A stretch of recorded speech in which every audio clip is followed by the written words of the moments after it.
ꯃꯥꯏ ꯄꯦꯃ ꯏꯆꯦ ꯂꯥꯛꯏꯍꯦ ꯑꯍꯥꯟꯕꯗ ꯆꯥꯛ ꯆꯥꯔꯕꯣ ꯕꯤꯖꯦꯟ ꯆꯥꯛ ꯆꯥꯔꯕꯣ ꯆꯥꯔꯦ ꯏꯆꯦꯗꯤ ꯆꯥꯛ ꯆꯥꯔꯕꯣ ꯑꯁꯨꯝ ꯇꯧꯐꯝ ꯆꯥꯐꯝ ꯈꯪꯗꯅ ꯂꯥꯏꯞ ꯉꯥꯏꯍꯥꯛ ꯊꯥꯗꯣꯔꯛꯏ ꯃꯤꯗ ꯇꯧꯐꯝ ꯑꯃ ꯈꯪꯗ꯭ꯔꯦ ꯆꯥꯛ ꯆꯥꯔꯦ ꯂꯣꯏꯔꯦ ꯐꯤꯂꯝ ꯌꯦꯡꯅꯤꯡꯉꯥꯏ ꯂꯩꯇ꯭ꯔꯦ ꯍꯥꯏꯇꯥꯔꯦ ꯉꯁꯤ ꯐꯤꯂꯝ ꯌꯦꯡꯅꯤꯡꯉ ꯐꯤꯂꯝꯁꯦ ꯑꯃꯠꯇ ꯐꯪꯉꯛꯇ꯭ꯔꯦ ꯍꯧꯖꯤꯛ ꯑꯩꯅ ꯌꯦꯡꯅꯤꯡꯕ ꯐꯤꯂꯝꯗꯣ ꯂꯩꯔꯛꯇ꯭ꯔꯦ ꯐꯤꯂꯝ ꯂꯩꯁꯤꯜꯂꯛꯇ꯭ꯔꯕꯅ ꯇꯧꯐꯝ ꯑꯃ ꯈꯪꯗ꯭ꯔꯦ ꯍꯥꯏꯇꯥꯔꯦ ꯑꯗꯨꯅ ꯂꯥꯏꯚ ꯊꯥꯗꯣꯔꯛꯑꯒ ꯉꯁꯤ ꯑꯗꯨꯝ ꯌꯦꯡꯒꯦ ꯍꯥꯏꯅ ꯌꯦꯡꯉꯝꯃꯤꯃꯤ ꯊꯥꯅꯤꯡꯅꯒ ꯊꯥꯔꯛꯄ ꯅꯠꯇꯦꯗ ꯊꯥꯅꯤꯡꯅ ꯊꯥꯔꯛꯄ ꯇꯥꯔꯒꯗꯤ ꯃꯤꯉꯣꯟꯗ ꯑꯍꯥꯟꯕꯗ ꯀꯣꯃꯦꯟꯇꯤ ꯄꯣꯁ ꯇꯧꯔꯒ ꯊꯥꯔꯛꯀꯗꯕꯅꯤ ꯑꯛꯇꯥꯗꯅꯤ ꯑꯩꯁꯦ ꯆꯥꯔꯦ ꯀꯔꯤ ꯃꯊꯦꯜ चागे इसे आ गई मैं आ जाओ आ जाओ के दीदी आ जाओ खाना उना खाया क्या यार के दीदी चेनू तो हाई तौखरे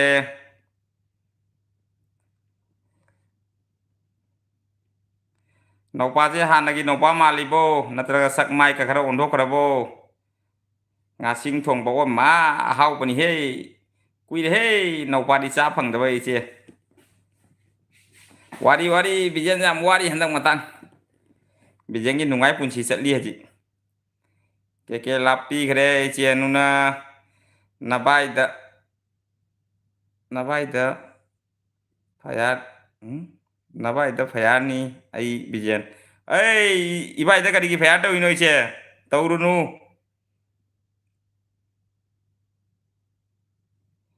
अखोई बाइसु संगे कइनो हाइसेबो एटम बम माले थैंक यू एटम वाई ब्रेक पे दमंगता इबाई थैंक यू जंग मथंगदा इसा आनी पो मतुन नागिना बम मालक पर खंग पोते इचे नु लाप सिंपल था करे के इचे करी मथेन चागे चाक चारबो हाना मथेन हंगलिमी हानादगी हेना फजरे उपादी थैंक यू इचे ngarang koilango samlango loi foidat lurabane amuktadu upai leitana ai koilam samlang jam pam diaba ai khang de boseng koi sam ama tai pam debo sumaina maru ko thong le ni do kok se khara tum madu gana tra de loi na se bu da sandat lage tawboni chak charoi nabaida chak charoi nabaida gorom ai ei chak cha da di fatte iche chak cha ibaida kari gorom tawrino gorom tawnu fatte nungsi sanan leibino karigi ibaida gorom tawino loirene bijen nang kainoi loire aibu mai ga khara kam thoi ron tra kamai tawino kuireda aina somaina mobile gi mangda wangang da base kari hinjang charino bijen ai ding asi jerum chai iche nu ai jerum chai kuira matungda thani matungda jerum chai ngasi ke kari hinjang ke iche kari hinjang no iche nu na hangiye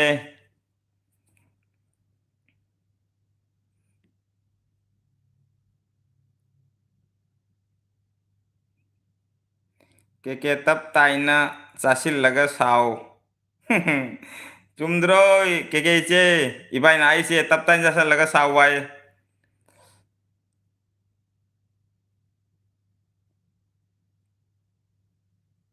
हिंजांग दा मोरक हापलीबा nga थोंगबदा है हिंजांग दा ओ उमरक हापलीबा nga थोंगबदा जाय जाय उमरक हापसु कसुम कायदे कैनोनी मनमसु नुंसिरनी साजु सारानी अदोना हावबनी जेरुम हायरदी नंगी दी लोयरमनी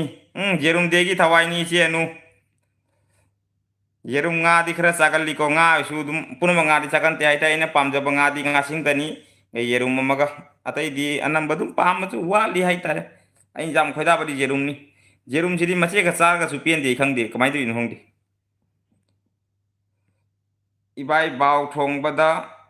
umorok ani hapliba adugi o umorok ani hapla ina ngasi di ibai na happo ramani ichen sawi do na traga ichen hapla ibai sawi ro Sanamahi is back. Thank you. Egi lak pibai damukta malem sakcharabo ai chaba ngamdene morok asaba amet pisu hinjang su oima 이바이는 파자나 모로 합산 비자니 케케 이제 생아시 사스티 피레네 도나 이바이를 사우ገል리 마니 사우룬 케케 이제 모로 뿡악 사라가 로이버니 케이노 알레 컴 인다 기도미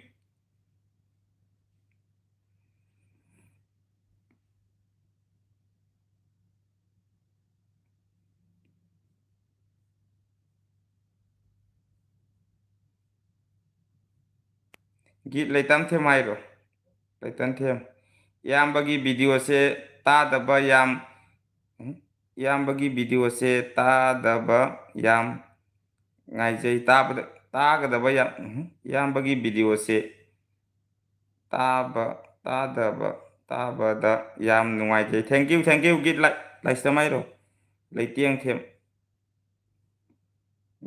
mày thank you git agi live ta lak bi bidang ta thank you sister ke hinjang do charu nu chau ke che sao murok pu kai nu ne mitei mo ra murok ki bro hello hi short Akash Sinha bro pharibo phari Akash ti kam dori ge ibai bung ai taptangai charadi hayeng hospital yauba soidre yam charunu khatang chau puk thanna bagi ke che bijen live mukbang tawra o nongma tawra ke ibai nongma tawra kani aigi problem di ibai ju khangi duni problem matung in na tumin num lei bani ai mukbang hai base video da mayam na thoga di ama ni duna pen dia ba asum isai khallaga di dum nongma gi ni hai na isona tambi bani hai na dum lei di me duna upai lei tan lei di mi ai problem se logi sunu hai na khalli mi matam dogi kit ya wa na pai throk to mi mitra lai comment thapiro comment jat phat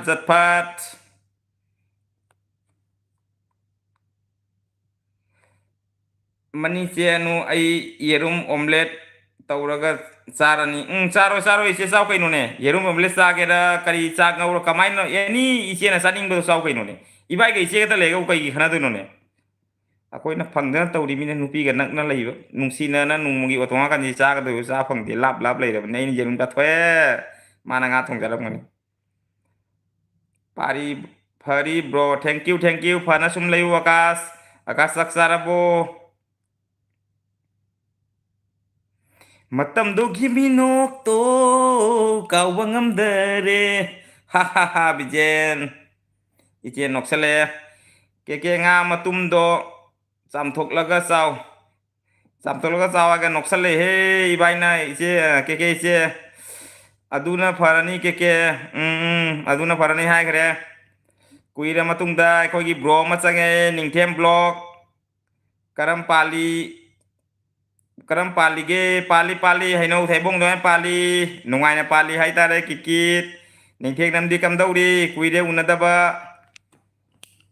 mai phimo kang ha pra tosma ka pai thoke do he guwahati kang si ke do na wo kari yo naru mok sammanung do asiga ga sanga chi mi nga sai manga ka amuk thaw da manga si ni bo chaga da poro ra mari nga sai na ina kang phara ga bosta han la ga cha bani phadana thaw da ga fry to ga cha ba ja da ba si ga ware inaw hi bro ningthem saksarabo iche ibai na chan nanaw ke is iche ibai na chal nanaw ke is gorom matha tude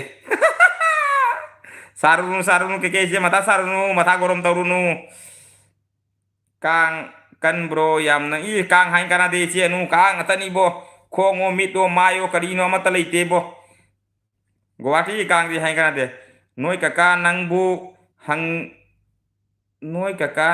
hangni nungai deu kaka ta nungai deu kapuno nungai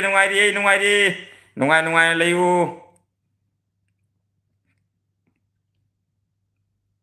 ke hai kan noksang gare che nuna Sachin change kaino ase khunokti kapi he thank you Sachin nate se sochi ni se thank you Akash sadri bro di sarabo sare Akash ai yerum thong basai Akash ti kari hijang thong ge ꯃꯊꯥ ꯃꯇꯦꯛꯇꯣ ꯐ꯭ꯔꯤꯖꯇ ꯉꯥꯏꯍꯥꯛ ꯍꯥꯞꯆꯜꯂꯣ ꯑꯗꯨꯅ ꯐꯅꯤ ꯚꯥꯏ ꯀꯩꯀꯩꯁꯦ ꯅꯪꯒꯤ ꯃꯊꯥ ꯃꯇꯦꯛꯇꯣ ꯒꯣꯔꯣ ꯃꯣꯏꯗꯣ ꯐ꯭ꯔꯤꯖꯇ ꯉꯥꯏꯍꯥꯛ ꯍꯥꯞꯆꯜꯂꯣ ꯊꯟꯗꯥ ꯑꯣꯏꯅꯕꯒꯤ ꯅꯪ ꯅꯨꯡꯉꯥꯏꯔꯤꯕꯣ ꯍꯪꯉꯤ ꯀꯀꯥꯅ ꯅꯨꯡꯉꯥꯏꯔꯤ ꯀꯀꯥ ꯅꯨꯡꯉꯥꯏꯔꯤ ꯀꯣꯛꯀ ꯁꯥꯏꯗ ꯏꯆꯦ ꯏꯕꯥꯏ ꯁ꯭ꯀꯨꯜꯗꯁꯨ ꯆꯥꯛ ꯆꯥꯕ ꯒ꯭ꯌꯥꯟ ꯀꯣꯛꯀ ꯁꯥꯏꯗ ꯏꯆꯦ ꯏꯕꯥꯏ ꯁ꯭ꯀꯨꯜꯗꯁꯨ ꯆꯥꯛ ꯆꯥꯕ ꯒ꯭ꯌꯥꯟ ꯃꯌꯥꯝ ꯒ꯭ꯌꯥꯟ ꯇꯥꯗꯦ ꯑꯗꯨꯗꯒꯤ ꯅꯨꯡꯗꯥꯡꯁꯤꯁꯨ ꯌꯦꯡꯉꯨꯅꯦ ꯎ ꯃꯣꯔꯣꯛ ꯏꯟꯖꯥꯡ ꯏꯆꯦꯒꯤ ꯂꯥꯏꯕꯛꯅꯅꯤ ꯏꯆꯦ ꯁꯥꯎꯔꯨꯅꯨ ꯆꯥꯁꯜꯂꯨ ꯃꯣꯔꯣꯛ ꯀꯩꯅꯣꯅꯦ ꯃꯣꯔꯣꯛ ꯆꯥꯕꯨ ꯀꯤꯕ꯭ꯔꯅꯦ ꯆꯥꯁꯜꯂꯨ ꯕꯥꯕꯨꯂꯥꯜ ꯕꯦꯕꯤ ꯌꯥꯍꯨ ꯇꯧꯔꯣ ꯑꯝꯇ ꯆꯥꯛ ꯌꯥꯎꯗꯅ ꯀꯃꯥꯏꯅ ꯌꯥꯍꯨ ꯇꯧꯗꯣꯏꯅꯣ ꯕꯥꯕꯨꯂꯥꯜ ꯆꯥꯛ ꯌꯥꯎꯗꯅ ꯀꯃꯥꯏꯅ ꯌꯥꯍꯨ ꯇꯧꯗꯣꯏꯅꯣ ꯕꯦꯕꯤ ꯕ꯭ꯂꯣꯛꯀꯤ ꯀꯤꯠ ꯀꯤꯠ ꯌꯥꯎ ꯍꯥꯏꯅ ꯍꯧꯖꯤꯛꯇꯤ ꯕꯦꯕꯤ ꯕ꯭ꯂꯣꯛ ꯂꯩꯇꯦꯗ ꯀꯤꯠ ꯀꯤꯠ ꯌꯥꯎꯅꯤ ꯍꯧꯖꯤꯛꯇꯤ ꯃꯌꯥꯝ ꯂꯥꯛꯆꯔꯦ ꯕꯦꯕꯤ ꯕ꯭ꯂꯣꯛ ꯀꯤꯠ ꯀꯤꯠ ꯌꯥꯎ ꯍꯥꯏꯅ ꯑꯩ ꯁꯤꯔꯦ ꯀꯦꯀꯦ ꯑꯩꯁ ꯑꯅꯨ ꯏꯆꯦ ꯅꯣꯛꯈ꯭ꯔꯦ ꯀꯦꯀꯦ ꯐꯖꯅ ꯇꯧꯅ ꯅꯣꯛꯄꯗ ꯁꯤꯈꯤꯗꯣꯔꯦ ꯖꯥꯞ ꯅꯣꯛꯍꯜꯂꯛꯀꯅꯨ ꯏꯌꯥꯝꯕ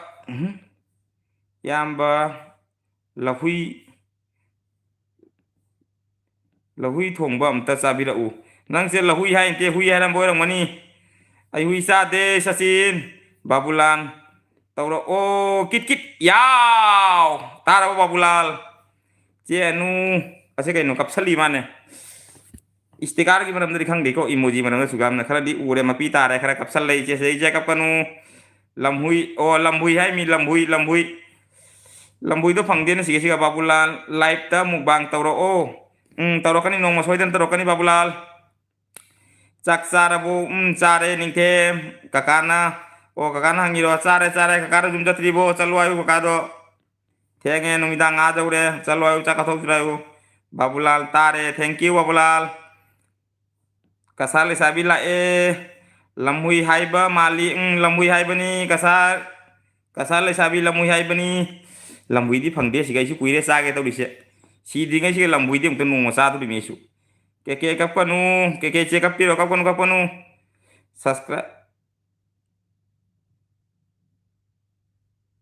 ꯁꯕꯁꯀ꯭ꯔꯥꯏꯞ ꯗꯤꯃꯥꯟ ꯂꯥꯏভ ꯃꯨꯛꯕꯥꯡ ꯕꯤꯖꯦꯟ ꯏꯅꯥꯎ ꯇꯧꯔꯛꯀꯅꯤ ꯁꯣꯏꯗꯅ ꯇꯧꯔꯛꯀꯅꯤ ꯀꯦꯀꯦ ꯏꯆꯦ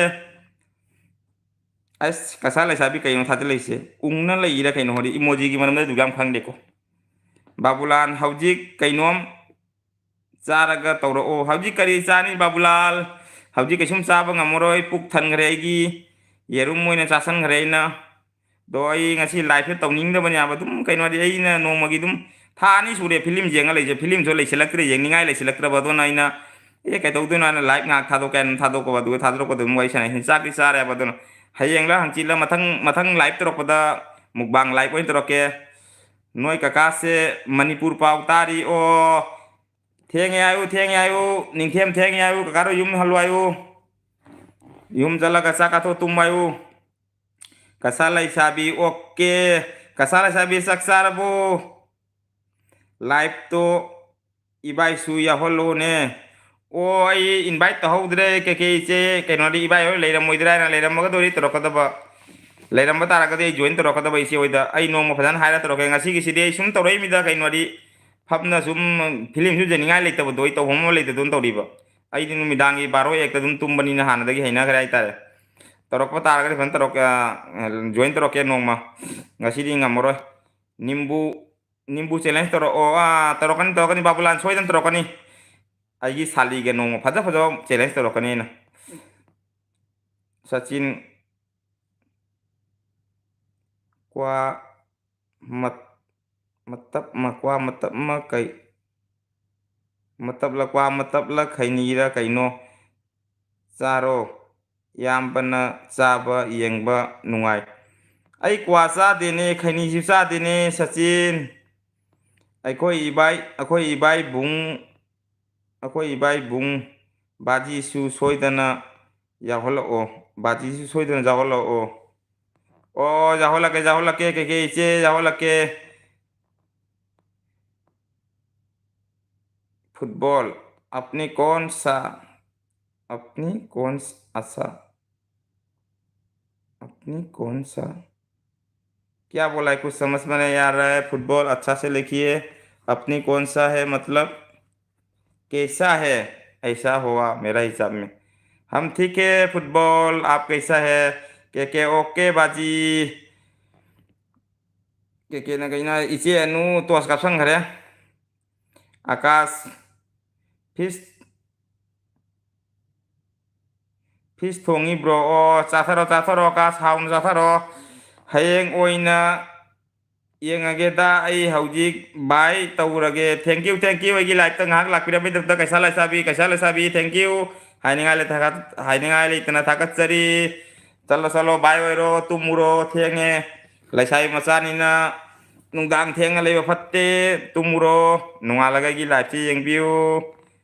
लाखिरबे दबदा हाइनिंगाले थागत चरी दो करी मथेन चागे अमतंग हाइरमो कैसा लेसाबी नोय काकाना हंगी हंगलक ई हंगलकते नोय काकाना हंगलकते हाय मनाव नुंगाइरिबो हाइना मनाव नोय काकाना हंगलकते हाय मनाव नुंगाइरिबो हाइना नंग हाइसे ज्ञान तादरे आई नुंगाइरी काकासु नुंगाइरिबो हाइबिउ आई नुंगाइरी नुंगाइने लेइरी काकासु नुंगाइने लेइउ अखोई इबाई बुंगी मिंगदो बाजी ओइना के नचलना थोलमी को इबाई ओ अच्छा अच्छा इंगाने खांगदेने इबाई की मम्मी से बाजी का उरा पोरे नागामिस अच्छा दा हिंदी न हो नागामिस ऐसा दा हिंदी न हो हम नागामिस नहीं जानता है फुटबॉल बाय नागामिस नहीं जानता है आसामिस थोड़ा थोड़ा जानता है और मणिपुरी जानता है किट किट याव लैंड लाया किट किट याव आई गिला तलाक पे तो थैंक यू लैंड आई कुइरे लाकपा कमेंट इदबगी वारिनीदा पापड़ थोंगी सॉरी पनीर थोंगी नुंथिनगी हिंजांगी हावरानी कसाला साबियगी पामजबो मथेनीने पनीर गाइदो मयाम थादरमोइदु कांग महालेदु इजेंगदु उराबा गुवाहाटी कांग हाजिगदी चुपरिमिचे अय जेरु मंगा साबदुगी जेरु मनी पूजखरे दुमाना गुवाहाटी कांग पनी थोंबा जाम पामी आइसु नोंमा कसाल लेसाबीगी युमदा ला पनी थोंबा चातारेदना लेसाबीना थोंदबिना हावदुरी ब्रोगी वीडियो कुइरे लाक्तबा कुइरे करी तौरगे ब्रो कैसु तौदे आकाश सोयदन थांगलकनी एगी चैनल सुम लेबनी आइने दुम खरानी थांगतबागी पर्सनल प्रॉब्लम खरा लैबा हाइतारे आइगी खरा पर्सनल प्रॉब्लम लैबा दोन तौरीमी वीडियो सोयदन सेमकनी सेमनबगी आई कन्ना होनारी हजी आई युमदा लैरुबा दोना वीडियो सेमबा ngamdaba युमदा खरा प्रॉब्लम लैबना दोना मपानदा लाये कोम लाबने वीडियो सेमानी आकाश मासु नुंगाइरी नुंगाइ लैयु काकासु नुंगाइना लैरी हाय नुंगाइ लैयु सु नुंगाइ लैरी अदो निंगथेम काकादो युम चलो आयु थेंगे आयु नुमिदांगी पुंग क्या तारे पुंग तरा मखाई तासले युम चलो आयु इबाई ऑन लई गया है करे ऑन थैंक यू इबाई मी तरुक तंगाई करे कमेंट थाबिरो पाजरगे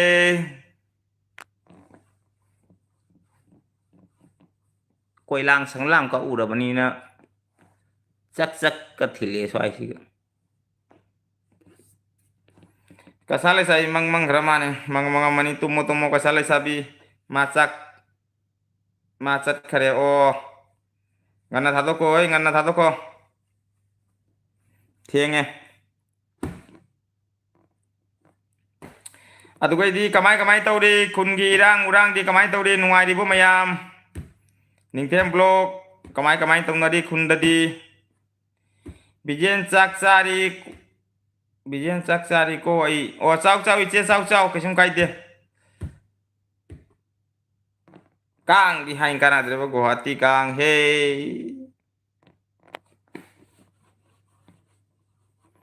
मी तरा मुलांबा मंगा का लाइक मेलमी good manga me pia mai da makta thank you kundi nungai di nungai le ramu kuira roi fudara ni aisu handaki surok me ada pham macha ka thage kikit yaw wai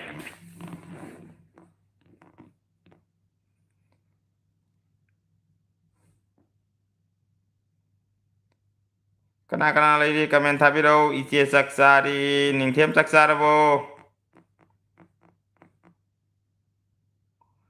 ibai on the le rangmani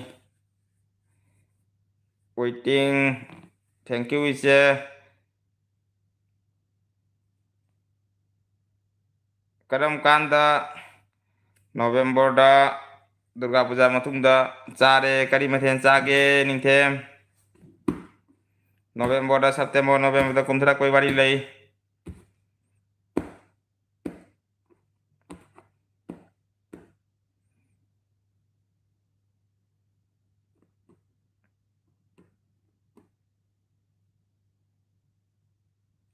u pambi da phamlaga chaw jai bai jai dusu nongma tarokani handa kaina jumda kumbada lila amri thoktori mi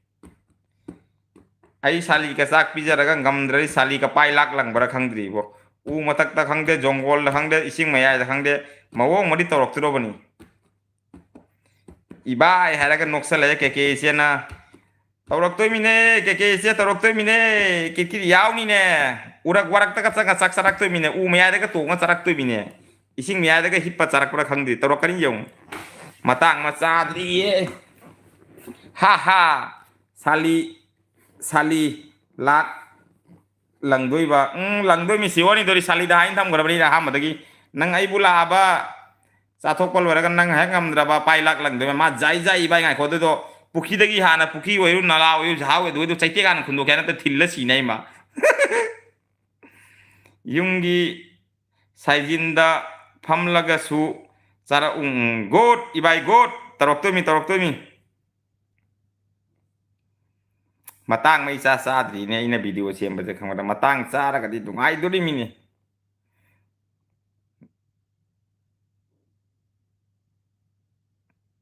nanau teksam kai mathen chara ge ai bu kai jerum thong ba cha jerum thong ba nanau tau bijan mai tarokani che che sung choi da tarokani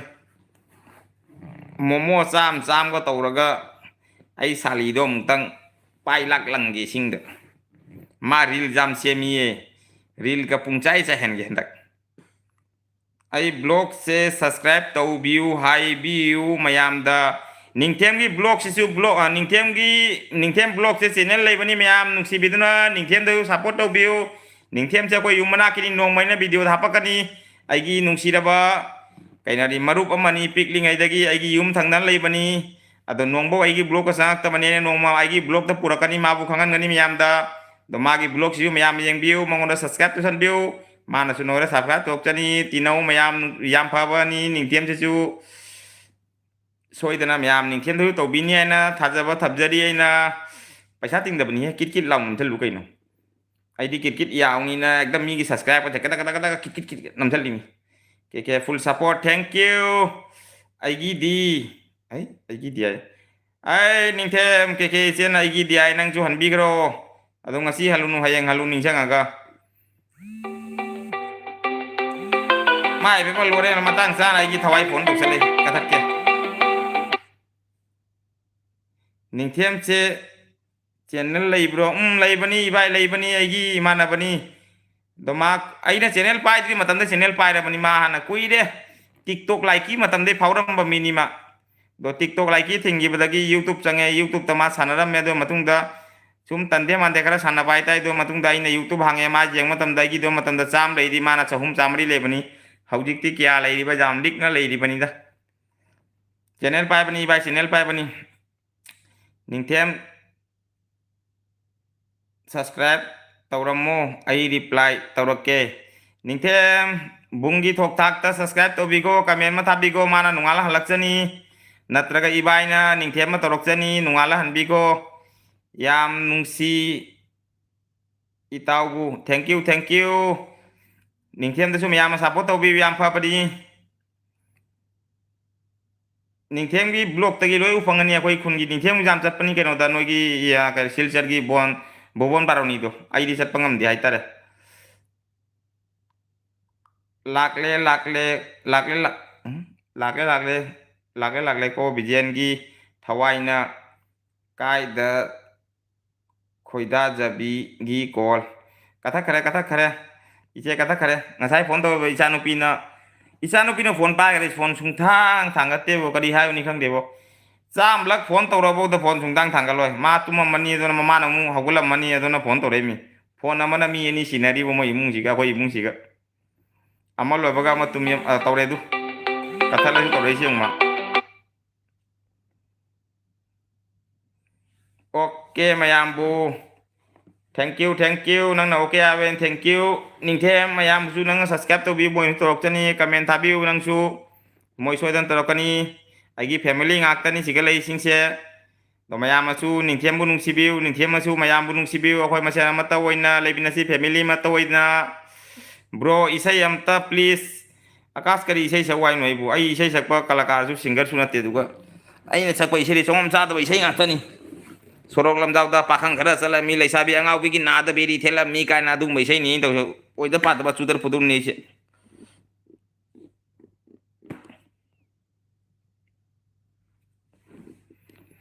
ꯑꯩ ꯇꯨꯝꯃꯒꯦ ꯕꯤꯖꯦꯟ ꯇꯨꯝꯅꯤꯡꯕꯅ ꯂꯣꯏꯔꯦ ꯇꯨꯝꯃꯣ ꯏꯆꯦ ꯅꯨ good night ꯇꯨꯝꯃꯣ ꯊꯦꯡꯉꯦ ꯑꯩꯁꯤꯗꯤ ꯑꯗꯨꯝ ꯂꯥꯏꯚ ꯇꯧꯒꯥꯏꯅ ꯇꯧꯔꯛꯄ ꯅꯠꯇꯦꯀꯣ ꯑꯗꯨꯝ ꯑꯩꯅ ꯍꯞꯇꯥ ꯅꯤꯡꯁꯤꯡꯉ ꯇꯧꯔꯛꯄ ꯍꯥꯏꯇꯥꯔꯦ ꯉꯥꯏꯍꯥꯛꯇꯪ ꯑꯣꯏꯔꯁꯨ ꯑꯩ ꯂꯥꯏꯚ ꯇꯧꯅꯤꯡꯉ ꯇꯧꯔꯛꯄ ꯅꯠꯇꯦꯗ ꯑꯗꯨꯝ ꯑꯩꯒꯤ ꯇꯧꯐꯝ ꯆꯥꯐꯝ ꯑꯃ ꯈꯪꯗꯕ ꯍꯥꯏꯇꯥꯔꯦꯕ ꯐ꯭ꯔꯦꯝꯁꯨ ꯂꯩꯇ꯭ꯔꯦ ꯉꯁꯤꯗꯤ ꯑꯗꯨꯝ ꯇꯧꯔꯛꯏꯕ ꯅꯨꯡꯉꯥꯏꯕ ꯑꯃ ꯁꯛꯇꯔꯣ ꯀꯔꯤ ꯏꯁꯩ ꯁꯛꯎ ꯍꯥꯏꯅꯣ ꯅꯤꯡꯊꯦꯝ ꯏꯁꯩ ꯁꯛꯇꯕ ꯑꯩꯉꯣꯟꯗ ꯅꯪꯅ ꯑꯃꯨꯛ ꯊꯧꯖꯤꯜꯂꯛꯏꯔꯣ ꯅꯤꯡꯊꯦꯝ ꯑꯅꯨ ꯈꯨꯃꯟꯗꯁꯨ ꯁꯞꯄꯣꯔꯠ ꯇꯧꯕꯤꯔꯝꯃꯨ ꯅꯤꯡꯊꯦꯝ ꯑꯁꯤꯒ ꯂꯩꯔꯤꯕ ꯃꯤ ꯄꯨꯝꯅꯃꯛ ꯏꯆꯦ ꯏꯕꯥꯏ ꯉꯥꯛꯇꯅꯤ ꯅꯪꯅ ꯑꯩꯒꯤ ꯃꯔꯨꯞꯅꯤ ꯑꯇꯩꯁꯤꯡꯁꯤꯅ ꯅꯪꯅ ꯏꯆꯦ ꯏꯕꯥꯏ ꯄꯨꯝꯅꯃꯛ ꯀꯧ ꯑꯃꯅ ꯑꯃꯕꯨ ꯁꯞꯄꯣꯔꯠ ꯇꯧꯕꯤꯅꯧ ꯑꯁꯤꯅꯤ ꯅꯤꯡꯊꯦꯝ ꯑꯩꯅ ꯍꯥꯏꯒꯗꯕ ꯑꯅꯨ ꯈꯨꯃꯟꯁꯤꯁꯨ ꯁꯞꯄꯣꯔꯠ ꯇꯧꯕꯤꯌꯨ ꯕꯨꯡꯒꯤ ꯊꯣꯛꯆꯥꯎ ꯁꯞꯄꯣꯔꯠ ꯇꯧꯕꯤꯌꯨ ꯀꯦꯀꯦꯁꯨ ꯁꯞꯄꯣꯔꯠ ꯇꯧꯕꯤꯌꯨ ꯑꯇꯩꯗꯤ ꯆꯦꯅꯦꯜ ꯄꯥꯏꯕ ꯌꯥꯎꯗ ꯃꯥꯜꯂꯦ ꯑꯗꯣ ꯑꯃꯅ ꯑꯃꯕꯨ ꯁꯞꯄꯣꯔꯠ ꯇꯧꯕ ꯇꯣꯛꯀꯅꯨ ꯑꯗꯨ ꯑꯣꯏꯔꯒꯅꯤ ꯑꯩꯈꯣꯏꯁꯨ ꯃꯥꯡ ꯀꯥꯞꯄ ꯉꯝꯗꯣꯏꯁꯦ ꯅꯤꯡꯊꯦꯝ ꯑꯁꯦ ꯄꯥꯈ꯭ꯔꯦ ꯁꯞꯄꯣꯔꯠ ꯇꯧꯕꯤꯔꯝꯃ ꯅꯤꯡꯊꯦꯝ ꯇꯧꯕꯤꯌꯨ ꯑꯅꯨ ꯈꯨꯃꯟꯗꯁꯨ ꯒꯨꯗ ꯅꯥꯏꯠ ꯃꯌꯥꯝ ꯒꯨꯗ ꯅꯥꯏꯠ ꯏꯆꯦ ꯑꯅꯨ ꯒꯨꯗ ꯅꯥꯏꯠ ꯏꯆꯦ ꯑꯅꯨ ꯃꯌꯥꯝ ꯒꯨꯗ ꯅꯥꯏꯠ ꯍꯥꯏꯈꯔꯦ ꯑꯀꯥꯁ ꯅꯨꯡꯉꯥꯏꯔꯦ ꯕ꯭ꯔꯣꯅ ꯑꯄꯥꯝꯕ ꯏꯁꯩ ꯑꯃ ꯑꯗꯨꯝ ꯁꯛꯄꯤꯌꯨ ꯑꯩꯅ ꯀꯔꯤ ꯏꯁꯩꯅꯣ ꯁꯛꯇꯣꯏꯁꯦ ꯀꯨꯏꯔꯦ ꯑꯩꯅ ꯏꯁꯩ ꯁꯛꯇꯕꯁꯦ ꯑꯩ ꯊꯥ 2 ꯁꯨꯔꯦ ꯚꯤꯗꯤꯑꯣ ꯁꯦꯝꯗꯕ ꯏꯁꯩꯁꯨ ꯉꯪꯗꯕ ꯑꯩ ꯋꯥꯈꯜꯁꯦ ꯀꯔꯤ ꯏꯁꯩ ꯁꯛꯁꯤꯒꯦ ꯈꯟꯈꯤꯒꯦ ꯉꯥꯏꯈꯣ ꯑꯩꯗꯤ ꯃꯤꯒꯤ ꯏꯁꯩꯁꯨ ꯅꯠꯇꯦ ꯑꯩꯅ ꯑꯂꯥꯛꯄꯅꯤ ꯑꯩꯒꯤ ꯋꯥꯈꯜꯁꯤꯒ ꯃꯅꯤꯄꯨꯔꯗ ꯂꯥꯟ ꯇꯧꯕꯁꯤꯒꯤ ꯃꯔꯝ ꯏꯁꯩ ꯑꯃ ꯍꯩ ꯑꯗꯨꯗꯤ ꯁꯛꯄ ꯐꯠꯇꯦ ꯍꯦ ꯅꯤꯡꯊꯦꯝ ꯀꯔꯤ ꯏꯁꯩ ꯁꯛꯎ ꯍꯥꯏꯅꯣ ꯃꯅꯤꯄꯨꯔꯗ ꯃꯣꯏ ꯂꯥꯟ ꯇꯥꯟꯅꯔꯤ ꯑꯩꯈꯣꯏꯁꯨ ꯎꯗꯕ ꯅꯠꯇꯦ ꯈꯪꯗꯕ ꯅꯠꯇꯦ ꯂꯣꯏ ꯎꯅꯔꯤ ꯑꯁꯤꯒꯩꯗꯤ ꯑꯩꯈꯣꯏꯁꯨ ꯀꯔꯤ ꯍꯥꯏꯕꯅꯤ ꯑꯩꯈꯣꯏꯅ ꯑꯉꯝꯕ ꯃꯇꯦꯡ ꯇꯧꯅꯔꯤ ꯆꯠꯅꯔꯤ ꯈꯣꯠꯅꯔꯤ ꯑꯁꯤꯅꯤ ꯑꯁꯤꯒꯤ ꯋꯥꯔꯤꯁꯦ ꯍꯥꯏꯔꯣꯏꯁꯤꯗ ꯅꯤꯡꯊꯦꯝ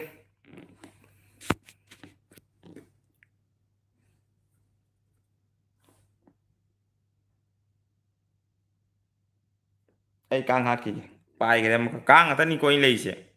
ꯅꯤꯡꯉꯣ ꯃꯥꯡꯉꯣ ꯀꯔꯤ ꯀꯥꯡ ꯉꯥꯛꯇꯅꯤ ꯃꯥꯏꯁꯤꯒꯗꯤ ꯍꯦꯛ ꯆꯪꯉꯛꯇꯦ ꯀꯦꯃꯦꯔꯥꯅ ꯈꯔ ꯉꯥꯟꯁꯤꯜꯂꯛꯄ ꯇꯧꯏ ꯃꯥꯅ ꯁ꯭ꯋꯥꯏꯁꯤꯗꯤ ꯈꯔ ꯃꯤꯅ ꯐꯖꯗ꯭ꯔꯁꯨ ꯑꯩꯗꯤ ꯐꯖꯩꯑꯕ ꯑꯩ ꯏꯁꯥꯅ ꯐꯖꯕꯅꯤ ꯁ꯭ꯋꯥꯏ ꯈꯔ ꯀꯥꯡꯅ ꯅꯞꯄ ꯃꯥꯜꯂꯦ ꯀꯥꯡ ꯍꯥꯏꯗꯤ ꯀꯥꯡ ꯄꯥꯏꯁꯜꯂꯛꯄ ꯇꯜꯂ ꯃꯥꯜꯂꯦꯕ ꯁꯣꯟ ꯅꯥꯀꯟ ꯅꯥꯔꯨꯝ ꯁꯥꯔꯨꯝꯁꯤꯗꯤ ꯈꯔ ꯃꯨꯕꯅꯤꯅ ꯁꯣꯝ ꯅꯥꯀꯟꯗ ꯀꯥꯡꯅ ꯐꯖꯅ ꯆꯥꯊꯣꯛꯄꯤꯔꯦ ꯇꯞꯇꯥꯒꯤ ꯑꯃ ꯁꯛꯂꯣ ꯀꯗꯥꯏꯗꯅꯣ ꯌꯨꯝꯗ ꯁꯛꯄ ꯇꯞꯇꯥꯒꯤ ꯏꯁꯩꯗꯣ ꯃꯤꯅ ꯌꯦꯡꯅꯤꯡꯗꯦ ꯇꯥꯅꯤꯡꯗꯦ ꯍꯥꯏꯅ ꯁꯤꯔꯝꯗꯣꯔꯤꯗꯣ ꯅꯪ ꯎꯍꯧꯗ꯭ꯔꯣ ꯀꯔꯤ ꯏꯁꯩꯅꯣ ꯁꯛꯎ ꯍꯥꯏꯁꯦ ꯑꯣꯟ ꯂꯩꯔꯤꯀꯣ ꯕꯤꯖꯦꯟ ꯊꯦꯡꯀ꯭ꯌꯨ ꯏꯆꯦ ꯑꯣꯟ ꯂꯩꯕꯤꯕꯒꯤꯗꯃꯛꯇ ꯏꯆꯦ ꯆꯥꯛ ꯆꯥꯔꯕ ꯎꯃꯨꯔꯣꯛ ꯑꯅꯤ ꯍꯥꯞꯄ ꯉꯥ ꯊꯣꯡꯕꯗꯣ ꯊꯃꯣꯏꯁꯦ ꯉꯁꯤꯗꯤ ꯏꯔꯥꯡ ꯂꯥꯡꯉꯦ ꯈꯣꯏꯔꯥꯡꯂꯦ ꯋꯥꯈꯜꯁꯦ ꯉꯁꯤꯗꯤ ꯏꯔꯥꯡ ꯂꯥꯡꯉꯦ ꯈꯣꯏꯔꯥꯡꯉꯦ ꯂꯝꯂꯥꯟꯕꯤ ꯑꯃ ꯅꯨꯡꯁꯤꯕꯤ ꯑꯃ ꯃꯥꯔꯀꯦꯠꯇ ꯊꯦꯡꯅꯔꯨꯕꯗꯒꯤ ꯋꯥꯈꯜꯁꯦ ꯉꯁꯤꯗꯤ ꯏꯔꯥꯡ ꯂꯥꯡꯉꯦ ꯈꯣꯏꯔꯥꯡꯂꯦ ꯊꯃꯣꯏ ꯁꯦꯡ ꯑꯁꯤꯗꯤ ꯃꯔꯥꯡ ꯃꯔꯥꯡ ꯆꯠꯂꯦꯅꯦ ꯂꯝꯂꯥꯟꯕꯤ ꯑꯃ ꯅꯨꯡꯁꯤꯕꯤ ꯑꯃ ꯃꯥꯔꯀꯦꯠꯇ ꯊꯦꯡꯅꯔꯨꯕꯗꯒꯤ ꯃꯥꯒꯤ ꯃꯣꯔꯣꯛꯇꯣ ꯀꯦꯖꯤꯗ 100 ꯍꯥꯏꯔꯝꯃꯤ ꯀꯦꯖꯤꯗ 100 ꯍꯥꯏꯔꯝꯂꯤ ꯆꯅꯤ ꯄꯤꯒꯦ ꯌꯥꯗꯦꯅꯦ ꯆꯅꯤ ꯄꯤꯒꯦ ꯌꯥꯗꯦꯅꯦ ꯑꯗꯨꯅ ꯃꯣꯔꯣꯛ ꯂꯩꯗꯅ ꯃꯣꯔꯣꯛ ꯑꯁꯨꯕꯅ ꯆꯥꯊꯔꯦ ꯐꯖꯕ꯭ꯔꯥ ꯏꯁꯩ ꯑꯛꯇꯥꯛꯇ ꯅꯤꯡꯁꯤꯡꯕ ꯏꯁꯩꯅꯤ ꯅꯤꯡꯊꯦꯝ ꯅꯣꯛꯁꯟꯈ꯭ꯔꯦ ꯍꯥ ꯍꯥ ꯍꯥꯏꯅ ꯀꯥꯡꯁꯦ ꯀꯦꯃꯦꯔꯥꯒꯤ ꯃꯃꯥꯡꯗ ꯂꯥꯛꯄ ꯏꯀꯥꯏꯕ ꯃꯥꯜꯂꯦ ꯃꯥꯜꯂꯤ ꯃꯥꯜꯂꯤ ꯑꯀꯥꯁ ꯀꯦꯃꯦꯔꯥ ꯃꯥꯡꯗ ꯂꯥꯛꯄꯗꯪ ꯀꯦꯃꯦꯔꯥ ꯃꯥꯡꯗꯗꯤ ꯃꯃꯥꯏꯁꯦ ꯈꯔ ꯐꯖꯕꯅꯦ ꯑꯗꯨꯝ ꯇꯧꯏꯅꯤ ꯃꯅꯤꯡ ꯃꯗꯣꯛꯈ꯭ꯔꯗꯤ ꯄꯪꯆꯤꯛꯇ ꯆꯤꯛꯏꯃꯤ ꯅꯩꯔꯦ ꯋꯥꯎ ꯁꯨꯄꯔ ꯊꯦꯡꯀ꯭ꯌꯨ ꯑꯣꯏꯃꯥ ꯕꯤꯖꯟ ꯉꯥꯏꯈꯣ ꯁꯟ ꯐꯖꯅ ꯄꯨꯟꯁꯤꯟꯈꯤꯒꯦ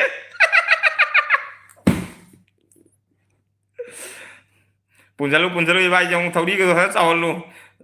ꯑꯩꯈꯣꯏ ꯌꯨꯝ ꯃꯅꯥꯛꯇꯗꯤ ꯃꯤꯒ ꯂꯩꯕ ꯍꯥꯏꯖꯥꯗꯦ ꯑꯩꯅ ꯏꯁꯩ ꯉꯪꯈꯠꯂꯛꯑꯗꯤ ꯅꯨꯃꯤꯗꯥꯡ ꯃꯩꯅ ꯕꯣꯛꯁ ꯄꯨꯊꯣꯛꯑ ꯁꯣꯔꯣꯛꯇ ꯏꯁꯩ ꯉꯪꯉꯨꯕ ꯅꯤꯡꯊꯦꯝ ꯈꯪꯕꯅꯤ ꯃꯤꯒ ꯍꯧꯒꯠꯅ ꯆꯦꯟꯕꯗꯤ ꯇꯣꯛꯊꯣꯛꯈ꯭ꯔꯣ ꯅꯨꯡꯗꯥꯡ ꯇꯨꯝꯖꯥꯗꯦ ꯅꯣꯡꯉꯥꯜꯂꯒ ꯌꯨꯝꯗ ꯀꯝꯄ꯭ꯂꯦꯟ ꯂꯥꯛꯏ ꯅꯨꯡꯉꯥꯏꯔ ꯄꯨꯟꯁꯤꯅꯦ ꯑꯩ ꯄꯨꯟꯁꯤꯁꯦ ꯄꯨꯟꯁꯤ ꯑꯁꯤ ꯅꯨꯡꯉꯥꯏ ꯂꯩꯊꯣꯛꯀꯗꯅꯤꯅꯦ ꯋꯥꯅ ꯀꯩꯗꯧꯗꯣꯏꯅꯣ ꯋꯥꯔ ꯀꯩꯁꯨꯝ ꯀꯥꯟꯗꯦ ꯅꯨꯡꯉꯥꯏꯅ ꯄꯨꯡ 4 ꯐꯥꯎ ꯑꯗꯨ ꯍꯥꯏꯔꯦ ꯑꯗꯨ ꯄꯨꯡ 4 ꯐꯥꯎꯕ ꯅꯨꯡꯗꯥꯡꯒꯤ ꯄꯨꯡ 4ꯗꯒꯤ ꯁꯣꯔꯣꯛꯇ ꯕꯣꯛꯁ ꯄꯨꯊꯣꯛꯑ ꯆꯠꯄꯗꯨꯅ ꯄꯨꯡ 4 ꯐꯥꯎ ꯅꯣꯡꯉꯥꯜꯂꯒ ꯃꯟꯖꯜꯂꯤ ꯍꯧꯖꯤꯛ ꯀꯥꯡ ꯆꯤꯛꯄ ꯈꯔ ꯐꯔꯝꯂꯅꯤ ꯈꯔ ꯄꯥꯏꯈ꯭ꯔꯦ ꯑꯩ ꯂꯥꯡꯕꯗꯨꯒꯤꯗꯤ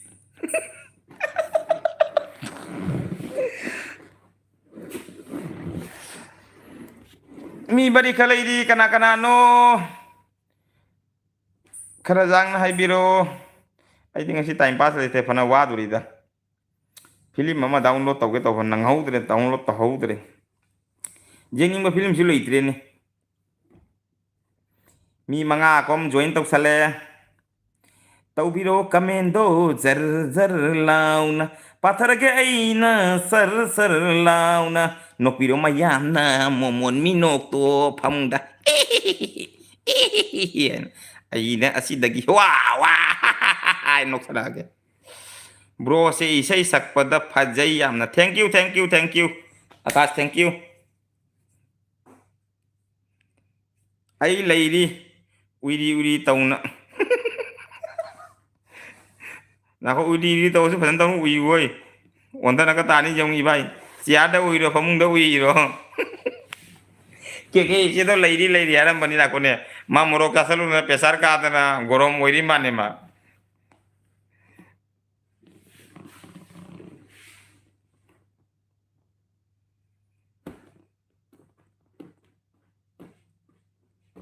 ꯅꯨꯃꯤꯗꯥꯡ ꯋꯥꯏꯔꯝꯁꯦ ꯐꯃꯨꯡꯅ ꯆꯤꯡꯉꯤ ꯆꯤꯡꯌꯥꯗ ꯃꯔꯥꯡꯉꯤ ꯅꯨꯃꯤꯗꯥꯡ ꯋꯥꯏꯔꯝꯁꯦ ꯐꯃꯨꯡꯅ ꯆꯤꯡꯉꯤ ꯃꯣꯝꯄꯥꯛꯇ ꯃꯔꯥꯡꯉꯤ ꯃꯪꯂꯣ ꯍꯥꯏꯅ ꯃꯪꯂꯣ ꯍꯥꯏꯅ ꯂꯣꯏꯔꯦ ꯑꯩꯒꯤ ꯊꯋꯥꯏꯁꯦ ꯐꯣꯟ ꯄꯪꯇꯧ ꯇꯧꯁꯜꯂꯦ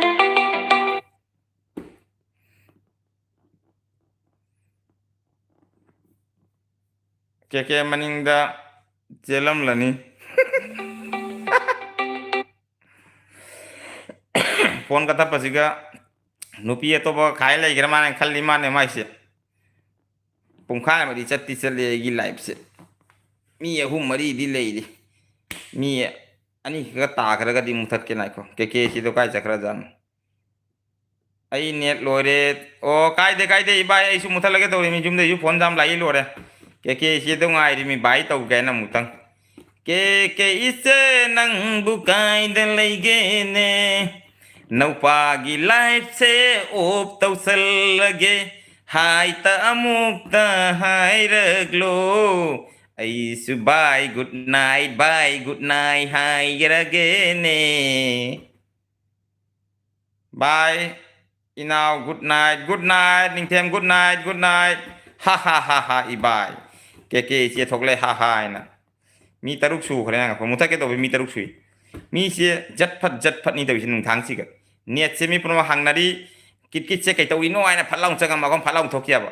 reporter ngaktaran na khoise CCTV na olak paran na khoise minung si macet mata yaudra minung si macet to yauradi bigla ba kami na matang tak tak tak tak laung na peleda ko ay amukka hanna subscribe tau hayu mayam nungsibiduna ningthem blog pu nungsibi mayam nungsibiduna ningthem blog bro bu subscribe amadi support tobiu yam phaba bro mani agi yum thangnaba imanabani nongma soidana agi video suma usarakani magi video rosalaga ma yengbiu yam talent leimani matam amagi tiktok like da fauramba ningthem blog ni adobu tiktok like na loisan bigiduna mana YouTube da kumdrak pani do YouTube da kumdrak pasiga ma popular oiba ngamdre ado mayam nungsibiduna ningthem blog pu support amadi subscribe to view mana su mayam bu nungsirakani amana amabu support to si family ngaktani koise ningthem nang su mayam nungsiduna nang su support to view moida moina su nongona tawrakani keke ise ibai anu kuma anu ise akoi masen family ngaktani do nang su moida support to moina su nongona support to rakani asi hairaga kari aisige ado mayam nungsibiduna kaino tasu ningthem da support to view ningthem su mayam support to kani ako yang nama bu support to usi isi anu hara tuas kapsang hare isi anu tum garabani ke isi ningthem mayam da hai gara duri ningthem mi mangali na kamen na mi hungka kana bu oiri jano anisina ningo mango kang na wai sai ramatam sida na khoi bu kamen thaba kiriro aigi nupi na maron ama yam nungaijare mayam su tawgani all family good ningthem good amana mo support tawgadani khoi masen amana mo support tawnagadani adore keke se ibai ningthem tum nabai tawrasi ayu tham nabai tawrage ai yum de ju phone jam lai lore numidang pung tara ma thoyu ta dore ngasi sidi kanam ta hai dana live tawbani na kuin hu tawba ngamdre mi su leite mi mari manga kha lai sige sige mi ani khana kamen mi hu ngona kamen tharai mi ani khana CCTV oi khare oi ning bata oi zaro na khoi oi ning bata oi zaro na khoi aina kana su thau sa de good night ningthem good night iche keke good night amtang hairo ibai good night amtang hairo ai su thamjarage good night mayam good night thamjarage Akash bro krai sakharage Akash bro comment ma thabiro bye good night haina dan tawbira iche na good night tawjarage ai su kang namaron amane mayam yum de phone su jam lai lore ai su tham na bai tawrage Akash bro su good night bro haire good night ibai lai ribo ibai o ibai net lore apni adori che good night adori tham na bai tawrage che keke che good night yum de phone jam laksale thamage bye bye next dong phanga siko phadan tong next taroke ngasi din nangboi nangdaboi tawna tawsala banina ado mayam waro binu phadan tong nai na mayam gi seba tawbang amde adon live ta soidanai hayang angchi manung de live phajaba ma tharakani mayam na pamba kari haidi mukbang live kai to live mukbang tarokani soidana do ngasi gi wenadi mayam kaina si good night nungai ba mangbiro mayam ai su nungai ba mangjeru lage adori mayam good night kaina rasi thamai ko